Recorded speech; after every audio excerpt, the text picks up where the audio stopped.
Hello. Hello. Hello. Boy, there's a crowd here. There is. Notice that we still have on our screen. We have like laughing machines. We still have snows and Christmas balls and green wreaths and. You know, you want your topies on? That topi? No. I have this topi right here. But we have a Joe and a Matri and a Philip and an Yvonne and an Adi and a Raj. And we had a Rojo, but Rojo just snuck out to go be with cats.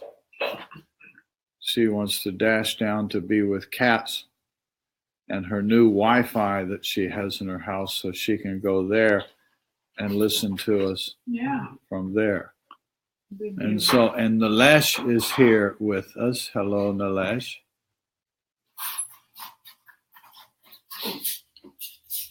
And so we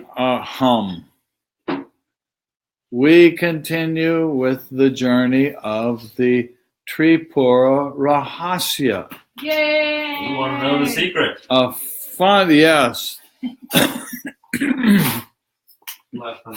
Watch out who you marry. Lesson, yes. Be mindful of who you marry. Know who you marry. But Hemachyuta was pretty lucky fella. Anyway, just to get us a reminder of where we are here, these are a couple words from the introduction, and this is by Swami Rama writing here. If I can find my.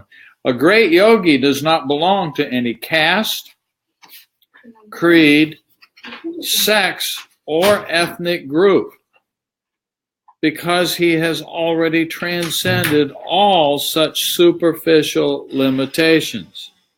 For the rest of us, it does not mean that we cannot live those things, but we can certainly cultivate the awareness that it is simply not true. I really am not my social status, whether we call it caste or otherwise. I am not my creed, my religious beliefs and dogmas or sectarian views. It's not who I am. I'm not a man or a woman. That's just a convenience of tendency and body that we are in. Oops, that's a little one hard to swallow, I think, sometimes. And I'm not of any ethnic group, because we may not have transcended all that, but we know that it's true. So we live that as best we can. Swamiji says, the knowledge that enlightens such an aspirant is called Tripura Rahasya. It's the Rahasya is the secret of the one in the three cities, the Tripura. I know everybody knows this, but the text by that name is one of the most significant scriptures in the tradition of Tantra Yoga. It's very significant.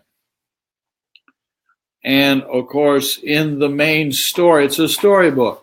The teacher's name is Dattatreya, great sage. The student's name is Parashurama. And it's storytelling. So Dattatreya is telling a bunch of stories to Parashurama.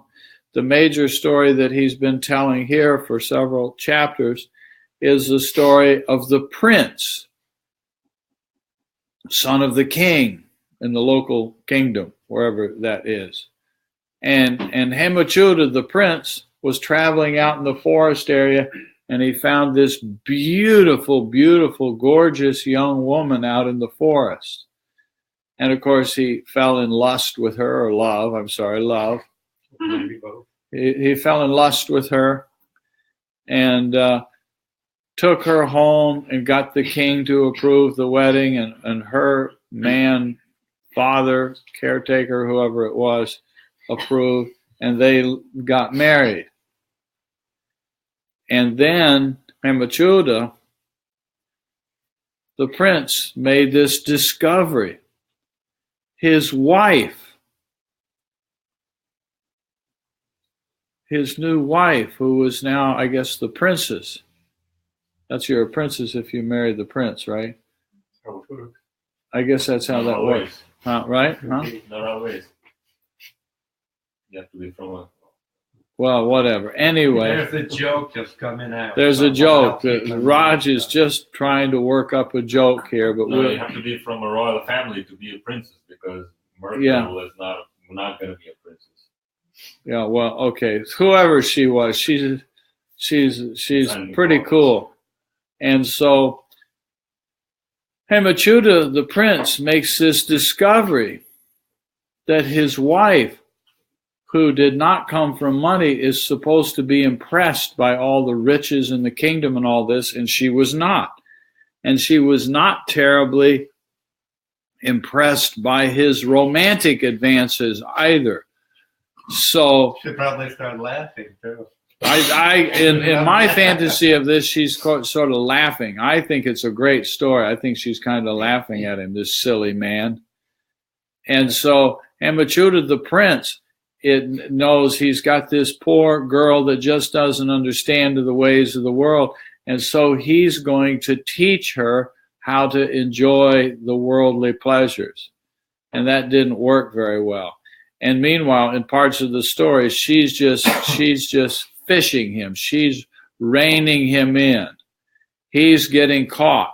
And eventually what she does is she turns it around on him. And she starts teaching him. And along the way, he discovers that he has married a goddess and that she's enlightened. So she starts teaching him the way to truth or reality or Tripura and all this kind of stuff. And that's where we are in the journey.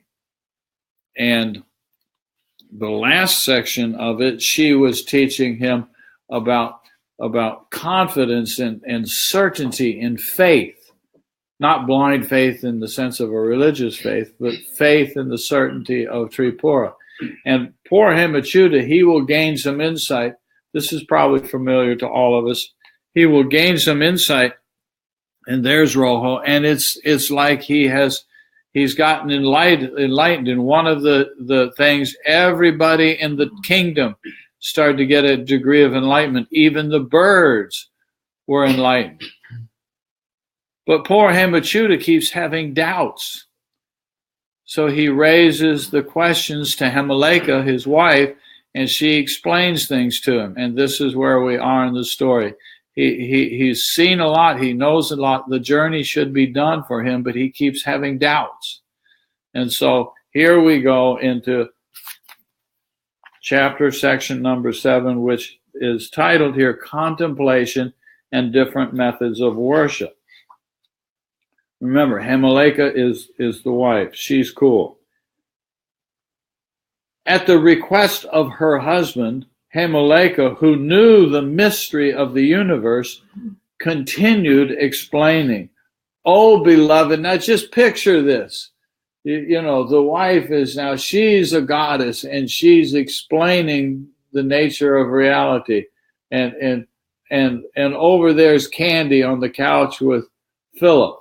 So just imagine Candy explaining it to poor Philip. Poor Philip just isn't getting it. But used to say I have a headache. Now they explain to the nature of reality. Yeah, there we go. At the request of her husband, Philip says to Hemaleka, who knew the mystery of the universe, continued explaining. Philip's over there on the couch saying, oh no. Oh, beloved, compose yourself with reverential attention. That's how I talk to Candy. No, you got, this is her speaking to you. Oh, that's even better. I will answer your questions. The mind is like a monkey jumping incessantly. Because of such a mind, people ordinarily get caught in damaging activities. A scattered mind is the cause of pain. The mind in deep sleep is without contents and is a cause of pleasant experiences. Simple comment, but tremendous wisdom in that simple comment. Please listen to me with a one-pointed mind. Listen, Philip. Pay attention. Okay. That which is heard by a disgusted mind is as good as not heard at all, like a tree and a painting that cannot bear fruit. When a person abandons mere logic and begins believing in his own convictions, he gains the desired fruits. Therefore, one should practice sadhana with the help of pure reason. After attaining the faith born of pure reason, a person achieves everything here and now. Oh dear, renounce this useless logic. All the activities of this universe are based on Shraddha, firm faith, and Shraddha alone is helpful. We talked about this before. This faith has to do with this certainty, the sense of certainty about Tripura and where we're going. With determination, at the right time, the farmer tills the land. Similarly, discarding the useless uncertainty of the mind and having faith. So if you discard the uncertainty, what you have is certainty. Similarly, discarding the useless uncertainty of the mind, and by having faith or certainty, people make decisions regarding the value of silver, gold, gems, and medicine. One should be aware of one's ultimate goal, as the scriptures explain, and then make sincere efforts on the path of sadhana. Logic is without foundation. Unlike Shunga, one should not abandon his duty. Effort made with firm faith never fails. How can one miss the goal if he is working with firm faith and making sincere efforts? How could he fail? Can't, is the implication. With faith and effort, farmers grow crops, businessmen earn money, kings vanquish enemies, intellectuals study, laborers work, the gods drink ambrosia, and meditators realize the absolute. Nothing can be achieved without sincere effort. Think carefully and tell me, has one without faith who does not think reasonably ever attained the desired goal? A man who has a skeptical nature and is without conviction can never receive the desired fruits of his actions. He is his own enemy. Sound familiar? One must have immense faith supported by right reasoning and sincere effort if he is to select the means for attaining the highest good. Make use of the means you have. There are various methods for attaining the goal. Whatever you feel to be appropriate, consider that to be the way for yourself. According to the scriptures and one's own experience, one should start practicing sadhana. What a concept, huh? I will tell you these secrets. Please listen to me attentively. And Machuda on the couch, listen.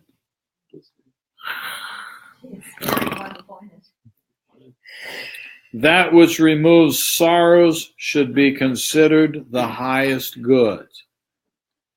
If one observes subtly, he will find sorrow everywhere in the world. That which is mingled with sorrow cannot be the highest good.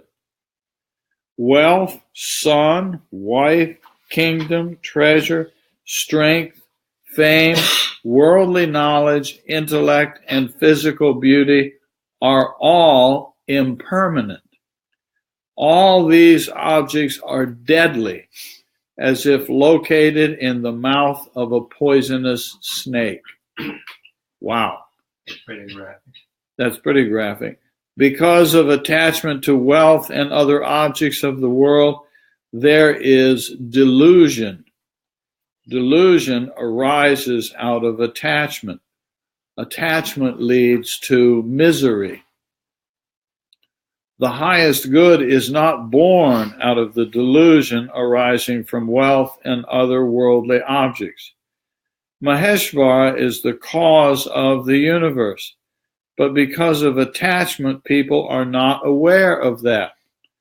Even a magician deludes people through his skill, but his power is limited. He cannot fool everyone. If ordinary people cannot see through the illusions conjured by the magician of limited power, then who can cross the mire of delusion created by Maheshvara, the Supreme Lord?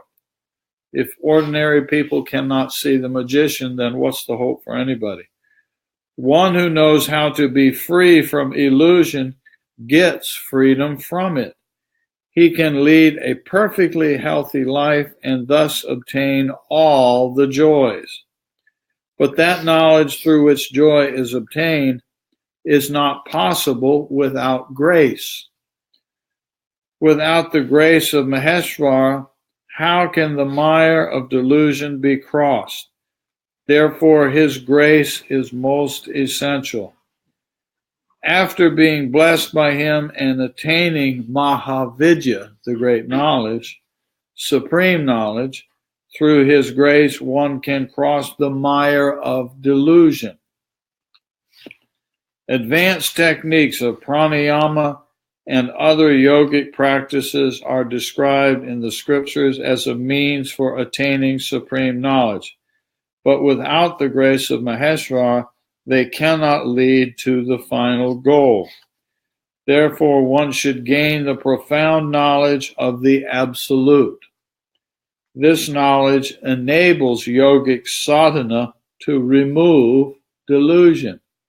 Remove the delusion. Although no one has seen its emergence, the universe seems to be the work of someone.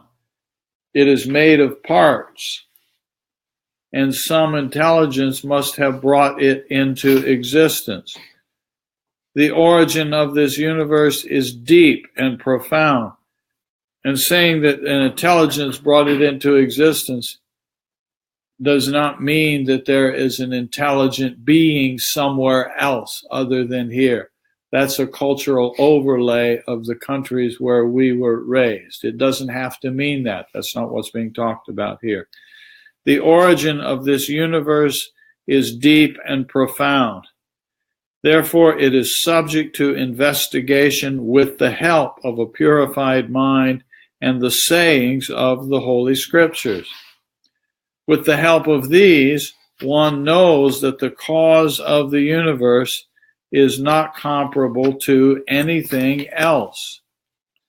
Although some scriptures and philosophers say that this universe came into existence without cause, these arguments are invalidated by authoritative scriptures and that pure reasoning, I will add. Sensory evidence does not lead anywhere. It will certainly never lead to liberation, and great men do not heed such evidence. Those scriptures that support such a theory need to be denounced. We can't get it through the senses, is what it's saying. That's all. Texts that profess mere logic should be discarded, because logic alone cannot lead to liberation. Some philosophers think the universe is without beginning and end. This cannot be true because material objects are insentient, yet all actions are initiated by a conscious principle. Without consciousness, there can be no activity. So the notion there is that there is a beginning, There's a bursting forward of universe, and then there's a receding. According to most scriptures, this conscious principle is the primal cause of the manifestation of the world. Thus, both the scriptures and discrimination reveal that this universe is an effect of the activity of the conscious principle, Maheshvara. He, the doer, is separate from all worldly objects, but the objects emerge out of that, right? The nature of the universe is indescribable, for it is vast, a heaven of unimaginable diversities. Therefore, the conscious principle or primeval doer is indescribable and has unlimited power and capacities. Again, poetic choice of words here. He is the source of all power and therefore can lead all seekers. He is the way. I want to elaborate this point by giving an example. Himaleka said, when employers are pleased with the honest service of their employees, they reward them accordingly. The Lord of the universe is full of compassion, and all the desires of his devotees are fulfilled. A true seeker is desireless. Rich people are generally greedy, ungrateful, and lack compassion. Whatever is obtained from them is trivial and short-lived. But the merciful Lord, who is all compassionate, is blissful. His grace is everlasting. The fruits received from such sadhana do not decay. If God is not like this, how could he or she remain unblemished? How could this universe be so well regulated? The countries of kings whose administrations are not well managed fall apart, but the universe runs smoothly and seems well organized by the grace of the compassionate Lord. There are two methods used by seekers for attaining the absolute reality: having desires and being desireless. Those who surrender themselves without any hesitation are guided by providence. Among many approaches to realizing God, the first is to remove the obstacles, the second is to gain the means, and the third is complete dedication and self-surrender.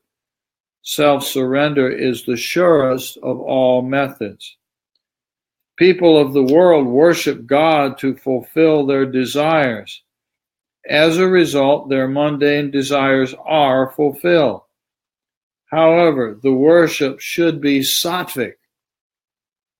Sometimes they commit mistakes in their way of worship and become indifferent. Therefore, such aspirants laden with desires receive limited fruits, or the fruits remain uncertain. But one who performs his worship selflessly gains mastery over all worldly objects. The ignorant do not know the higher worship of desirelessness, but the Lord, being omnipresent, is the governor of everyone's heart. He knows everything and gives the fruit immediately. Those whose sadhana is full of desires receive the fruit according to the nature of their sadhana. The Lord of life helps those who have successfully surrendered themselves to attain the highest goal. The Supreme Lord Maheshwar is kind and merciful and always graces his devotees by fulfilling their desires. The law of predestiny loses its power for the sadhaka. It is known that in the case of the great devotee Markandeya, the Lord blessed him with a rare boon. Let me explain the reason. Karmic laws are inevitable, but a fortunate few remain unaffected by these laws because their karmas are already exhausted. Life on this platform cannot be sustained without prana. One can escape from the karma of his past lives by mastering the highly evolved practice of pranayama. Those who are not spiritually oriented and do not practice are tossed inevitably by prarabdha, the past karmas that have started producing their fruits. This is the law of karma. Niyati, the power of law, is the power of the Lord, and its real nature is sankalpa, firm determination. The Lord is truth and firm determination. Therefore, the law cannot be dissolved. This law is not applicable to the fortunate few or to exceptional devotees. This aspect of the law is like a bridge for devotees. Therefore, dismiss polemics. Take refuge in Maheshwara. He will help you attain the highest good. In the ladder of attainment, bliss is the final rung, and nothing else is worthwhile. Now, this is now Dattatreya stepping out of the story of Hemaleka and Hemachyuta. Dattatreya is saying, "O Parashurama, after listening to his wife, Hemachyuta was delighted and continued his queries. Darling, please describe the nature of this Maheshwar who is the ultimate refuge. The one who is the doer of all, absolutely self-existent, and the controller of the entire universe is known by various names. Devotees call him Vishnu, Shiva, Ganesha, Surya, Nrsimha, Buddha, Sugata, Arhata, Vasudeva, Prana, Soma, Agni, Karma, Pradana, Anu, and many other names. The cause of the universe is described in various ways. Can you tell me where and how God-oriented buddhi is used? I am sure that you know everything, because the great sage Vyagrapada, your godfather, was the knower of all, and he has taught you everything." Now this is Dattatreya teaching this to Parashurama and telling the story of Hemachyuta asking Hemaleka the question. Okay?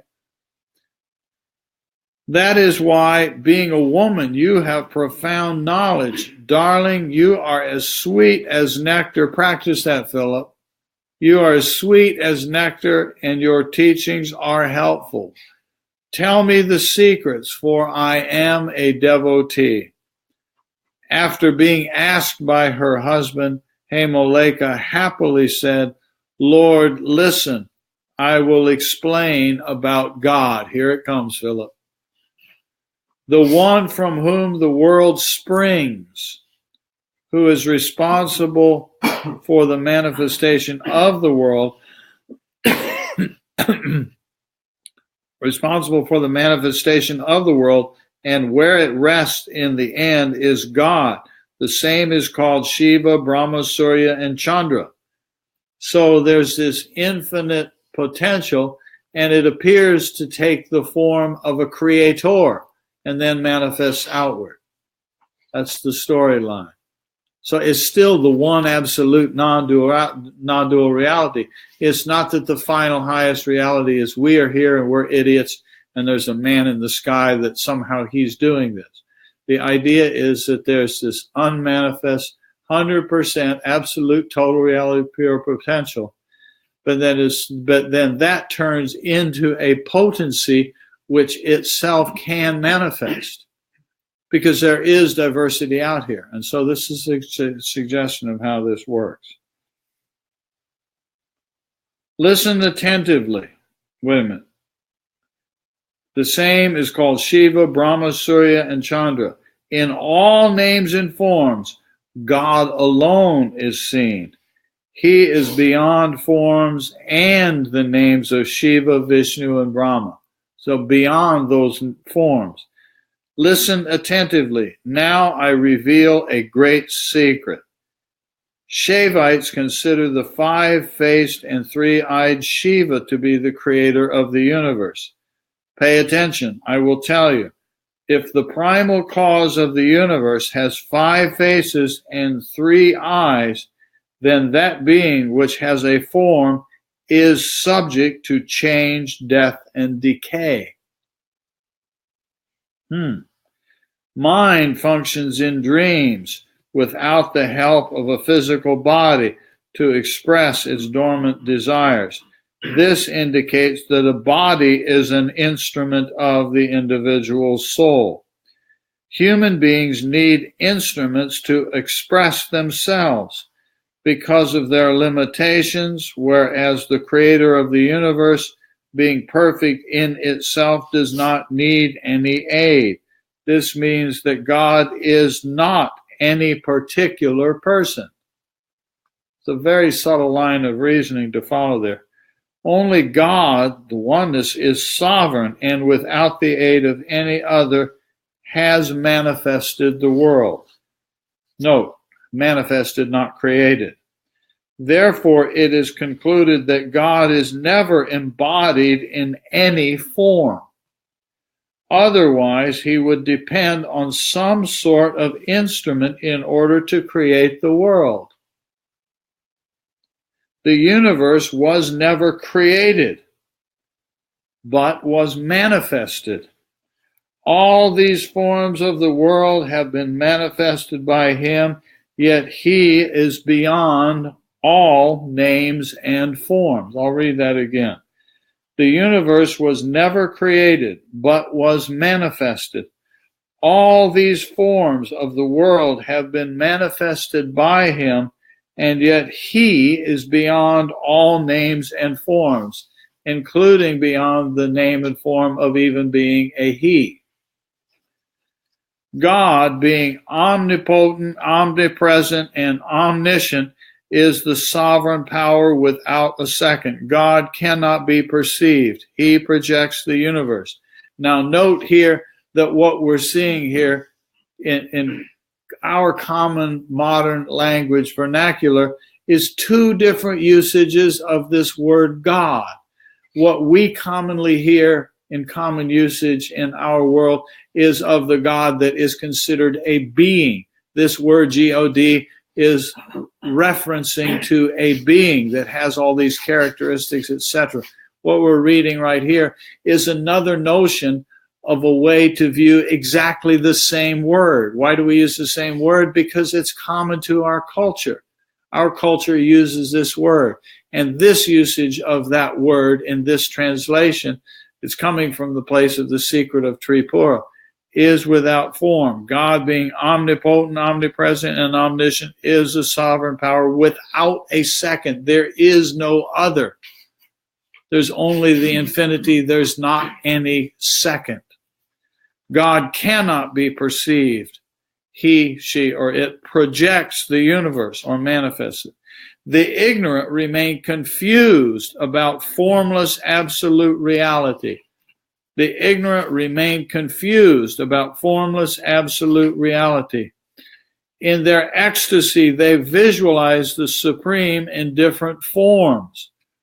According to the nature of their devotion, God assumes or appears to assume various forms and fulfills their desires, although he is formless, absolute, and pure consciousness. Consciousness is transcendental and is beyond all three states of mind, waking, dreaming, and sleeping, and is named Tripura. Consciousness is transcendental and is beyond all three states of mind, waking, dreaming, and sleeping, and is named Tripura. Though this universe is inseparable from her, it appears to be separate, and as the name and as the same as Vishnu and Shiva. Although this universe is inseparable from her, it appears to be separate and the same as Vishnu and Shiva. Therefore, you should not consider them different. They are one and the same. So if you say Brahma, Vishnu, Shiva, what are we talking about? This is me adding here. If you talk about that, it's simply observing. It's built into nature. We all see it all the time. All around us, something comes, it exists for a little while, and it goes away. So we have some raspberries sitting there. They came from the bush. They're sitting there on our plate. We take the raspberry, we put it in our mouth, we eat it, and it transforms into my own body. That's Brahma, Vishnu, and Shiva. Somebody comes along and said, those are three gods. There's a god named Brahma, there's a god named Vishnu, there's a god named Shiva. Well, that's taking the formless that keeps manifesting and giving it names and turning it into the appearance of something else. But we all already know, because we live around it constantly, that there are three things built in, that they just keep happening. It comes, it is for a while, and it goes. Everywhere around us, we keep seeing this over and over and over again. Therefore, you should not consider them different. They are one and the same, those processes. The entire universe is a reflection of pure consciousness. Consciousness is non-dual. Therefore, there is nothing superior or inferior. It is in respect to lower states or forms of consciousness that people consider some forms of God to be more significant than others. They are but projections of the human mind. Therefore, a wise man should worship or meditate only on the absolute state of consciousness beyond names and forms. However, those who are, listen to this carefully, however, those who are not capable of comprehending the absolute should selflessly and with full dedication worship God in any name or form that is pleasing to them. Even if one is born 1,000,000 times, he will not find any other way. So shoot for the formless. This is the reality, is the notion. And if that's difficult, there's nothing wrong with choosing any form that we find pleasing, any form. The yogi, one who knows Tripura, the tantric who is doing what we're looking at here, can literally accept and be in any church, any temple, any synagogue. It just doesn't matter. Because seeing 100% of everything around us is manifested out of that one. So be aware of the one. If that's hard, then it just doesn't matter which one you choose to be in love with. And yet do what? Be aware that that one that I'm in love with is not the only one, and yet it is the essence of that one which is one. That's the spirit of it. Pretty neat stuff, isn't it? And this is the chapter that was entitled Contemplation and Different Methods of Worship.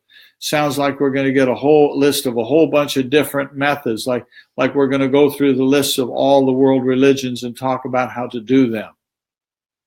This is a different outcome of that than the title appears to be about, isn't it? Pretty neat, huh? Anyway, that's the end of this section. To be continued. And it actually says, the next one is the dialogue between sage Hemaleka and Hemachyuta continues. Yes, Philip. Let's make sure I understand the distinction between creation and manifestation. Is the creation part where there's duality, where there's somebody up here creating something? Yes, that's the idea. Manifestation is... There's a classic story that gets told about this, and you got to ponder it yourself. If you see a loaf of bread, the creative view says the loaf of bread became because of the baker. Yeah. But it was manifested from grain. Huh. You hear the difference? What kind of bread is that? Any kind of bread. You choose. How about Jewish rye? How about Seder bread? Sounds good. It's very good. I have enjoyed that thoroughly. I've had Seder a few times with Jewish people and broke bread in that way, and I've quite enjoyed it. It's good bread. So it's the baker and the grain. So the bread manifested out of the grain. And it's tempting then to say, one can argue back if we're using the mere logic part of the thing. We would use the mere logic to say, well, so then you have to have a baker. If you don't have a baker, the grain is useless. You have to, and so you can argue back and forth. But the notion is you can end up with what's called infinite regress in the logical argument. And so if you see that possibility, then you can enjoy the metaphor and contemplate on it and see beyond the infinite regress. And that is that the baker manifested. There's only the appearance of a baker because the baker manifested out of the oneness. And so now there appears to be a baker and there appears to be grain. And so it appears to be that the baker can make the bread out of the thing called grain. So when you hold it that way, the whole thing manifested. But the way you can start with that contemplation is realize that the grain came outward. That when you hold the loaf of bread in your hand, what you're holding is your hand is manifested grain. Yeah, I think the saying that God is everywhere and everything and nothing outside of it. So God appears as bread, but God appears as baker. Yes. And a process between the two. But it's just a simple statement, which you said, is that God is everywhere, knows everything. And so, yes. So there's nothing else. There's just God. Yeah. And so then what we're stuck with is we take something like we've just gone through. It can be literally this, if this is an exciting contemplation, if we like this text, which is a pretty good one in the Tantric view, because the Tantric view is that there's no difference between Shiva and Shakti. The ultimate discovery is that they are one and the same. I can remember meeting privately with Swami Rama one time, and one of the things he told me, all of a sudden it came out, is Shiva and Shakti are one and the same. And it disturbed me for a very long time. I don't know now how long, months at least, maybe a year, maybe 2 years. Why did he tell me this? I wondered. Because I've heard this philosophy before. Why did he tell me this? I'm sitting alone with him and he tells me it's a teaching, teacher and student. Shiva and Shakti are one and the same. Troubled me. Why would he's not a man who was known for wasted sentences. Well, surely he knows I already had heard this philosophy, this theory. Why did he tell me this? You with the I'm with you. And finally, after a year or two, or however long it finally realized this was a teaching between teacher and student. This was for me. He was putting me on notice. Here is the sadhana. You simply must follow this, not blind faith belief, as we've been talking about. It's not that. But here is the key to understanding the thing. Look at the effect. Look at the definition that says Shiva is pure potential. Okay, fine. People say that. Shiva is the Lord of the universe and all that kind of stuff. Look at the potency of Shakti. Look at all the definition. Well, she's the manifesting portion of the universe. Sit with it, sit with it, sit with it, sit with it over and over and over and over again and see for yourself, finally, that they are one and the same. The absolute reality, by its nature, manifests outward. It can manifest outward as grain. It can manifest outward as a baker. And then you can have this delusion out here that the baker made the bread. And this is what we just read here where it talked about the names of gods. Yeah. Pick one. Any one you want is the notion. This is why a practitioner of this Tantra can be anywhere in the world, in any temple, in any synagogue, any mosque. It just doesn't matter because it is all seen as the manifestation of one. And if you call it Ek for one, that's okay. If you say Brahma Satyam Jagan Mithya, Brahman alone is real and the world is all fantasy, that's okay too. If you want to call it Krishna, you can call it Krishna. If you want to call it Buddha, you can call it Buddha. You want to call it Allah, you can call it Allah. You want to call it Christ, you can call it Christ. Let's stop fighting over it. It's all one manifestation. It's all manifesting out of the one. That's the notion here. And I'm just babbling now, saying essentially, not exactly, but essentially the same thing. And so what do you do with that? If it rings true, if this rings true, if doing this is useful, then go back to this, or some version.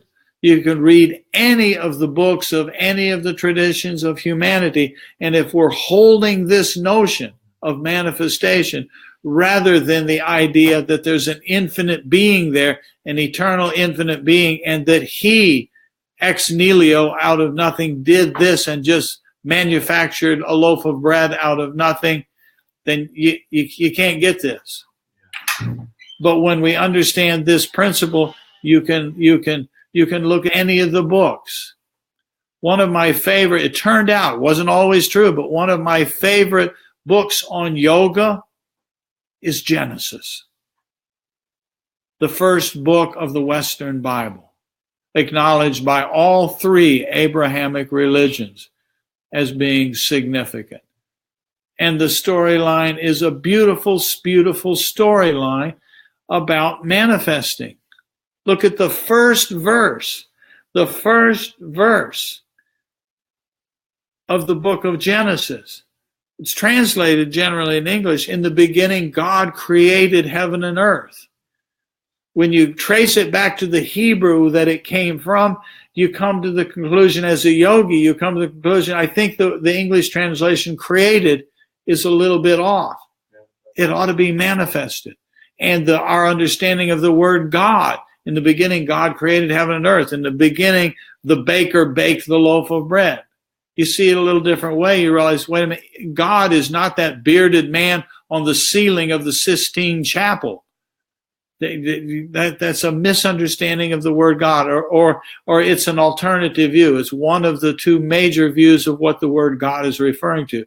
If we're saying the word God is referring to that one infinite, absolute, non-dual reality, and you say, in the beginning of time, that one absolute reality manifested outward as multiplicity, Beautiful. It's beautiful. It has a very different feel to it.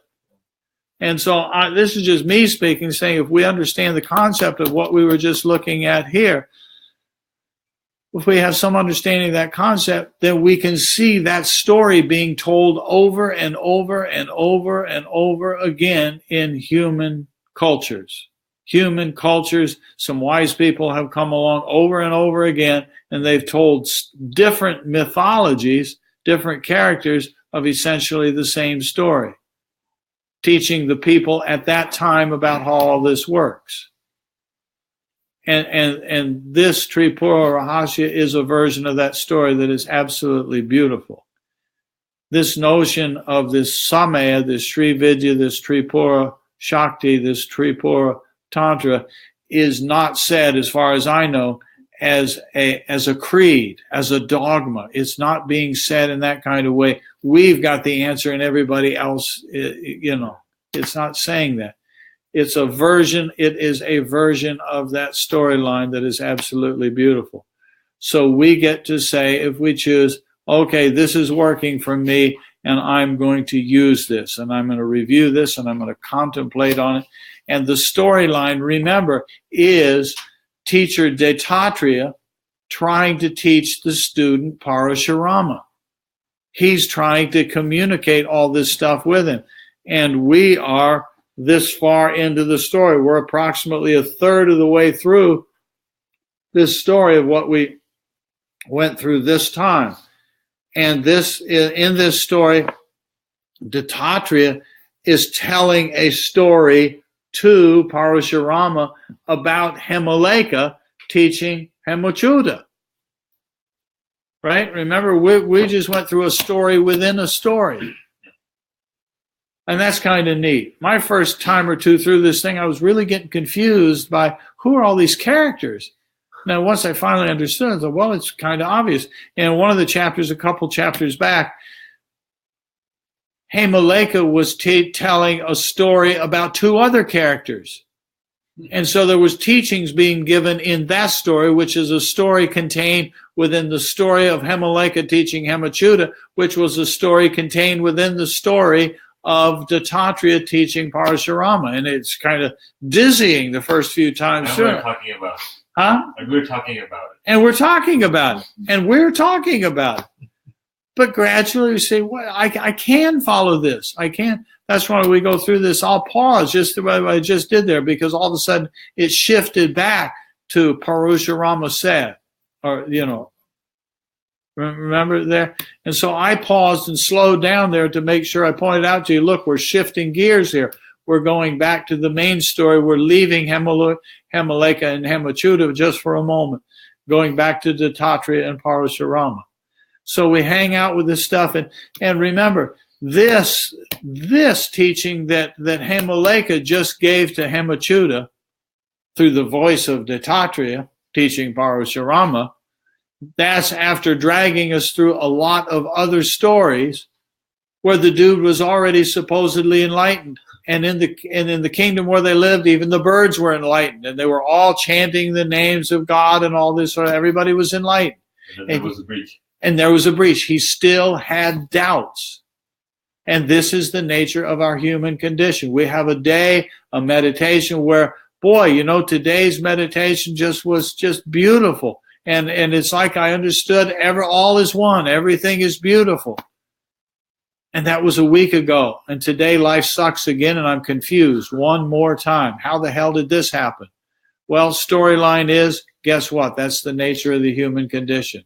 It's the nature of the way our minds, as totality of mind, antakarna, it's the way they operate. They naturally have doubts. This is why one of my favorite things, I always have favorite, where Patanjali points out in Yoga Sutras, Sutra 30 of chapter 1, 9 predictable obstacles that will come on the journey, of one of which is doubt. Only one of which is doubt. And another one is depression. Another one's confusion. Another one is the feeling of going backwards in sadhana. Another is the feeling that I'm making no progress. I'm not getting forward. I'm stuck. All of these are predictable obstacles. I doubt. I see there, Joel says, I doubt that. And I've been through every one of them. So at what point does the doubt completely the point at which the doubt completely disappears is the point at which the doubt completely disappears. That's not satisfying, isn't it? But you already knew the answer to that.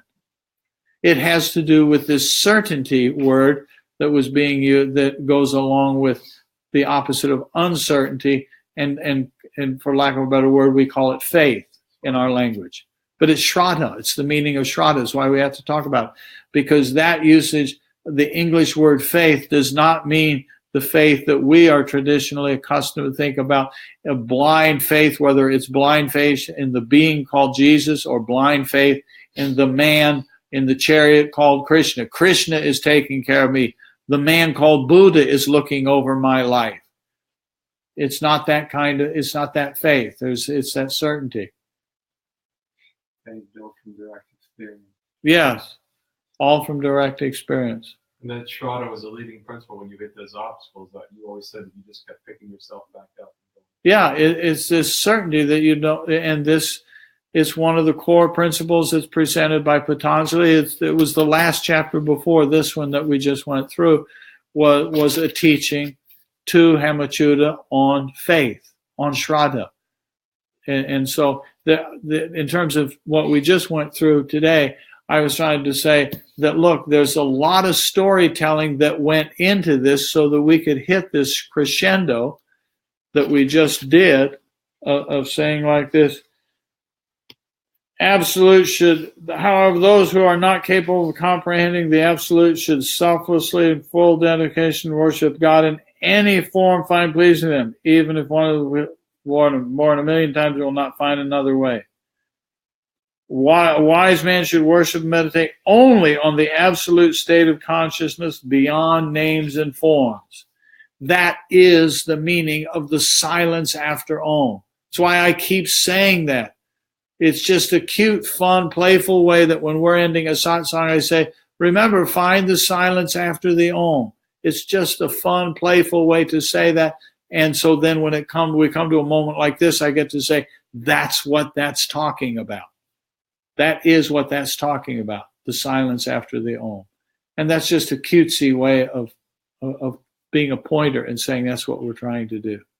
But this storyline we just looked at is the thing that explains it. And then we contemplate on it. We ponder on this stuff over and over and over, and gradually the intelligence in us at the level of antakarna, me, starts to understand it. And then the actual contemplations themselves move further into silence, move to the nididhyasana, move to the sakshatkara, and leave and move gradually towards the moksha, the liberation.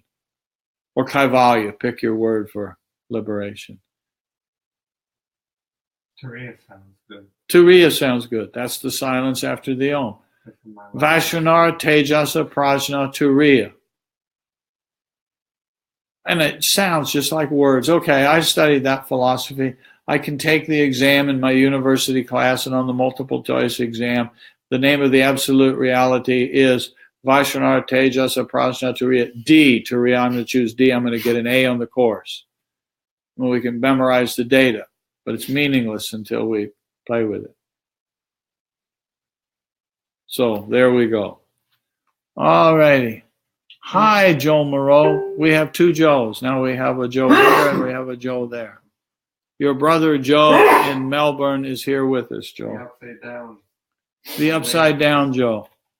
You know, I think everything with what you're saying is, to me, kind of means we talk about these things as though they're happening outside, like manifestation or creation outside.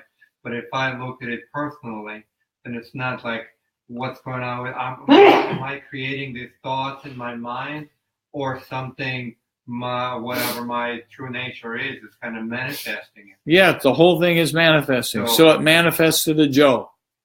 So it's 8 o'clock. As long as I'm talking about all this stuff like being outside of me, I just talk about it like it's not subjective. It's all like, oh, I'm looking at the God, or I'm talking about it. But it all becomes just... But if we contemplate on it the way that we're talking about here, then I want to suggest that even that can be useful, because that's the world we live in out here.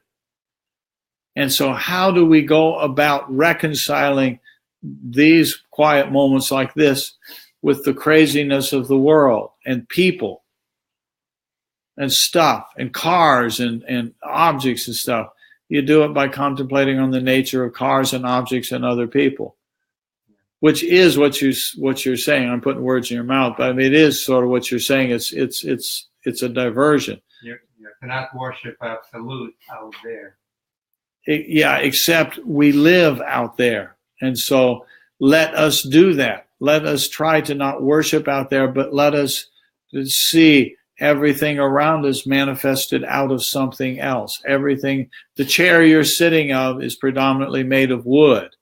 So is it a chair or is it lumber? Is it chair or is it lumber or is it trees? I mean, you know what I'm saying. And so the simple act of thinking the chair is lumber and the lumber is trees, and the trees came from the soil of the ground. That's a thinking logical process that gets us back to realizing in a lighthearted way that even the chair that you're sitting on right now is an unreality. And you can ponder it back, and you can say, well, it came from exploding stars, quasars. You know, what do they say? Supernova, physicists, it all comes from supernova. Before that, it was nothing. And before that, it was nothing. Before that, it was Brahman. Before that, it was Shiva and Shakti. And so I'm sitting on it. you're sitting on it. So Brahman is sitting on Brahman. And what's that Hindu prayer that says the lunch is prayer and the cook is God and the cook is God? Varnar pranam da da da da da Rama heva. I never remember the Only words. if it tastes good. Yeah. It doesn't taste good. The cook is in big trouble. And the cook is big trouble. Anyway, it's all play. So to be continued. Thank you all for joining and playing. All right. All righty. Bye-bye. I'm on the other side of Om. Joe is leaving and going to the other side of Om. I said I'm going home. I'm going home. Home to the Om. Okay, bye-bye all. Bye, everybody. Bye. Hi, Scott. There's more up there. And there's Nilesh. Thanks for playing, Nilesh. And there's an Om from Rojo. Absolute Advaita. The chair is a chair. And Satchitananda. Yeah, all of that. All of that, Joe, of course. Yes. Bye-bye again. I'm being repetitive. I'm going to push the button, Roseanne. I'm going to push the button here. Here we go. End broadcast. I'm going to push it. 3, 2, 1. Silence.